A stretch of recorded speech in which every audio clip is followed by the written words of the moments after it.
Hello everybody, we are Group 1 and our project deals with the topic Google as an information gatekeeper. On our second slide you can see our table of content. It's just a short overview. First of all, Google LLC is an American multinational technology company and it's one of the monopolist search engines worldwide.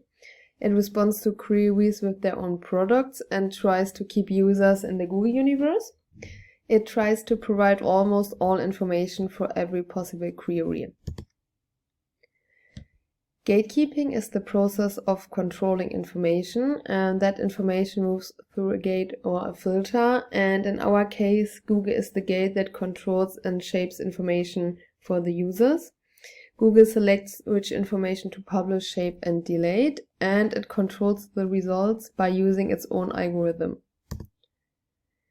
The idea behind the language bias is that users favor those who communicate in the same language. Users try to find information in their mother language rather than in different languages. Bias means prejudice for a factual situation, and it might be towards people who have the same accent or say similar slang. Insights into the current research. Our brainstorming process looks like the following. We used online brainstorming tools, we did different search queries, and we narrowed and reconsidered our topics. While doing different test search queries, we took into account language bias, algorithmic bias, gender bias, location bias, and economic bias. Apart from that, we have gone through different research papers, including language bias in Google Scholar and its impact on academic research papers, political bias in Google considering polarizing topics and political perspective, ethical concerns of Google's search technology, and gender bias in Google's image search results for occupations. In order to make a specification within the overall topic, we have decided to choose the study of language bias in the Google Scholar ranking algorithm as the starting point of our practical part. This study seeks to advance the knowledge concerning the determination whether the language in multilingual searches is a key positioning factor in Google Scholar's relevance ranking algorithm. Generally, the visibility of academic articles or conference papers depends on being easily found in academic search engines such as Google Scholar. To enhance visibility, search engine optimization is needed to optimize documents and ensure better ranking in search pages. In this case, academic search engine optimization is applied to academic search engines. The visibility of academic articles or conference papers is determined by the optimization for Google Scholar. Concerning the information on the data in the study, 45 searches have been conducted, each producing 1,000 results, and in total there had been 45,000 items of information. There have been 3 types of search conducted: searches by author, by year, and by keyword. The method used has been reverse engineering, based on a statistical analysis on how to optimize articles so that they appear at the top of the rankings of Google Scholar's search pages. The reverse engineering research is used to determine how a device works by undertaking an analysis of its behavior and results. The aim is to analyze algorithm in different contexts to identify similar patterns of behavior that would lend more robustness to the results. Concerning the Google ranking algorithm, there is not much known about it, but previous studies have stated that the algorithm is simpler than the one of the general Google search engine, and therefore offers advantages for reverse engineering studies of Google Scholar. The number of citations in documents are very important factor in the Google Scholar ranking algorithm, but it can be only applied for searches by date and author. The keywords intervene in this case.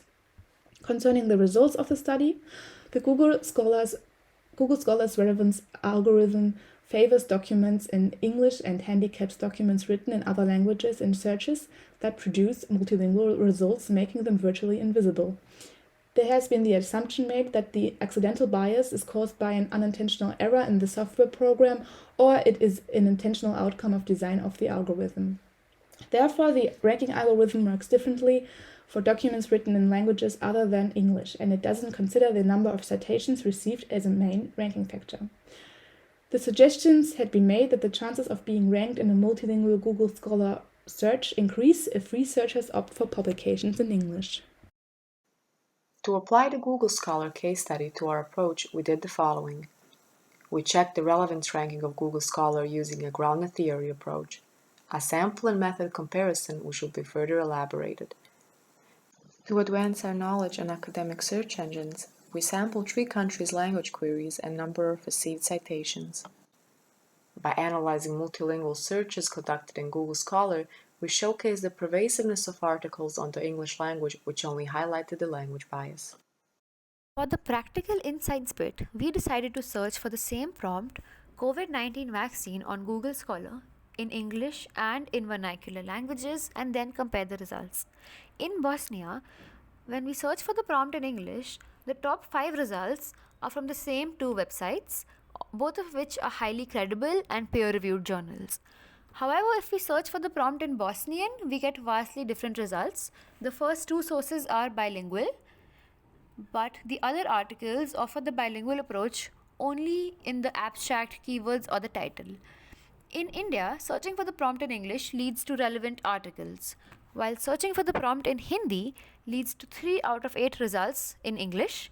And among the Hindi results, only the first one is for a research paper published in 2020 and one is for a book. The others are for vague websites related to the pandemic. When I search for the given prompt on Google Scholar in Bengali, there is only one link that leads me to some basic information about the Pfizer COVID vaccine on wikipedia.net. Essentially, a ripoff of the widely known Wikipedia site. So, no research papers, no scientific findings. Now, for further information, I searched for the same prompt on both Google and DuckDuckGo, and the contrasting results left me shocked. On one hand, Google gave me a list of random hospital names which covered most of the top half of the screen. Scrolling down, I found 6 out of 10 results in Bengali containing information about the nearest vaccine center or the list of centers in a particular district of the Bengal state. On the other hand, DuckDuckGo gave me all search results in Bengali, even though they contain essentially the same kind of information regarding the vaccine centers. It had no English search results to distract me from. The pattern followed even after going to more results. When the given prompt was searched on Google Scholar, in English it led to relevant search results.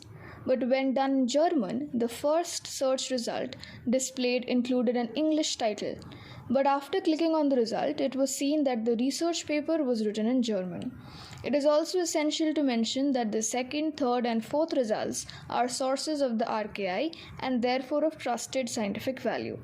While the first 4 relevant results of the query are of a general nature concerning the contents of COVID-19 vaccination, the last one is more specific regarding the topic of inflammatory rheumatic diseases in the context of COVID-19.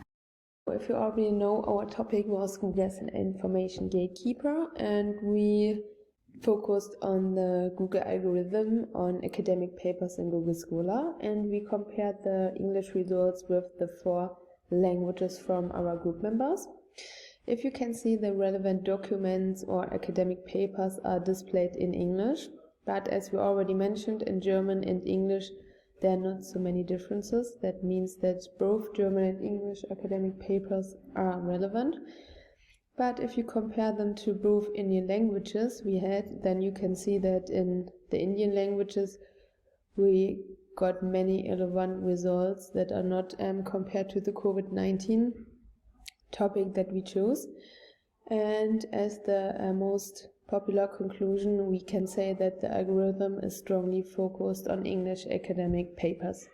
On our last slide, you can see our used sources. So thank you all for listening to us. Bye bye.